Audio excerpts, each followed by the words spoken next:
Okay, as promised, here's an update on the truck with the Mercedes-Benz engine. As you can see, I painted it white, and I painted it white with a spray paint. I just wanted it not brown, so I did that. See, nothing much really. It's a sort of a rough and tough man thing, right? And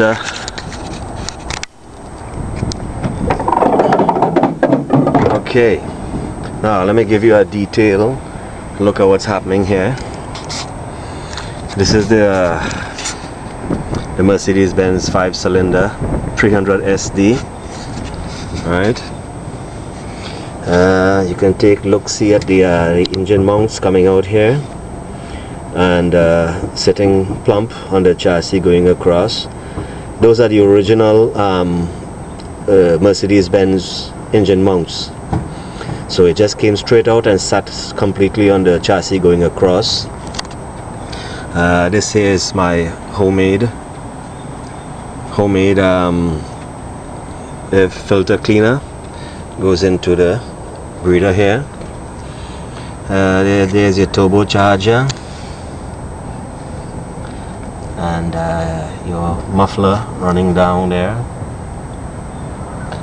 I did quite a bit of modification with wirings and so on. This here is my pulley. When you pull that, it pulls and shut down the engine.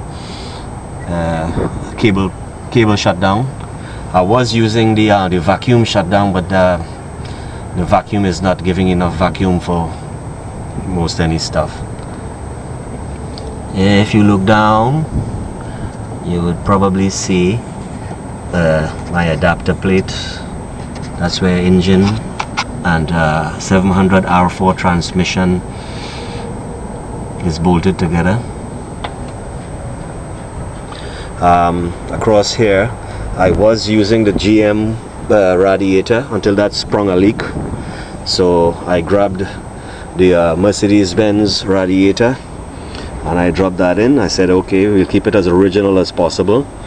It fit up perfectly because of course it was made for there. You will notice my 2 truck batteries. This came off a dump truck or something of the sort. You will notice my pliers here. I broke a bolt tightening the thermostat. It's not leaking or anything, but I put this this clip here just for the heck of it. I have to drill it out and put either a bolt or nut or what. That's not a problem. The Mercedes-Benz original power steering, it's excellent. I have no problem with this at all. It fits, it runs, it pulls perfectly, not a problem. This is the solenoid.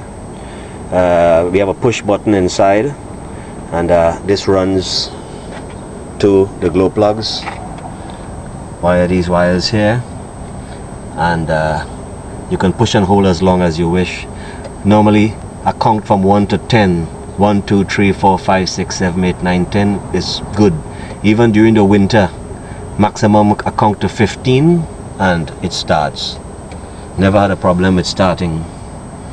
Battery wise and so on, all of this is in tip-top condition. That's the hose there that's going around from the intake manifold and coming across to the Alda. I was hoping to get a vacuum from the intake manifold, but believe it or not, there's very few places on the intake manifold you could actually get a vacuum. Most of it just blows.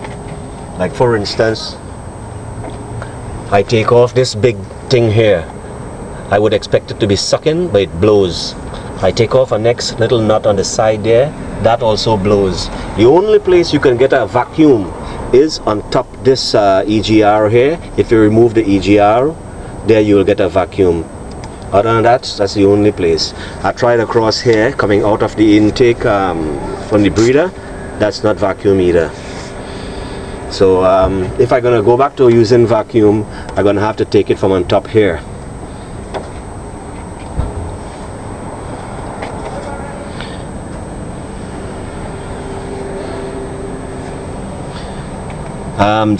This engine had some work done on it. I think they changed the timing belt, the timing chain, and a couple other things.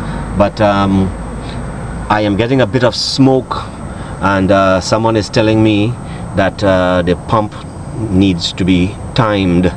So I might be getting either before or after spray.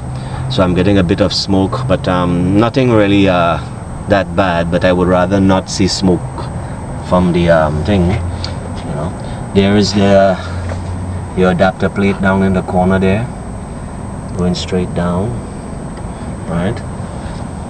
And this here is your filter. Oh, by the way, I should let you know I am running right now. Today is what, April, almost end of April or so, mid-April.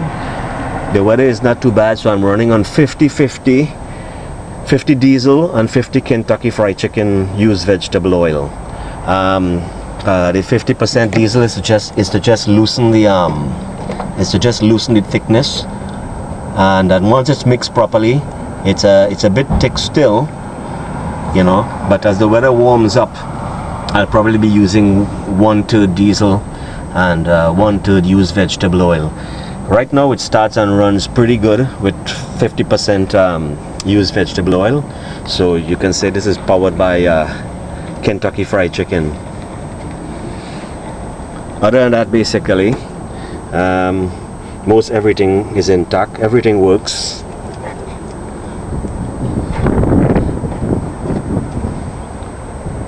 Everything works perfectly.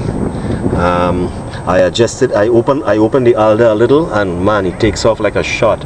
Oh, by the way, I forgot to mention that I installed a diesel torque converter. Big difference. A gas converter and a diesel torque converter is a big difference when it comes to taking off. This one here takes off much better. Right? Original Mercedes-Benz radiator reservoir here.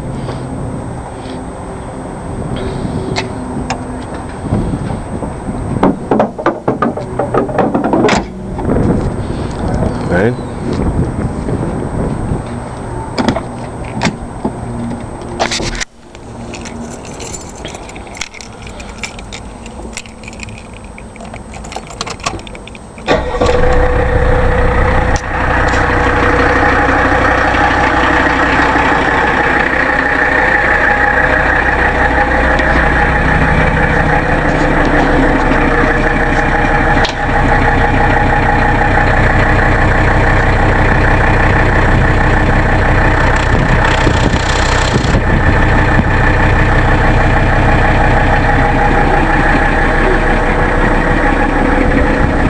Oh, I put a diesel sign there from the Mercedes-Benz. Other than that, everything is original Suburban. I removed the seat from here. It was a little too much, so I have a lot of space, and that's what it's all about, space. Any questions, email me and I'd be happy to answer it. Thanks for looking.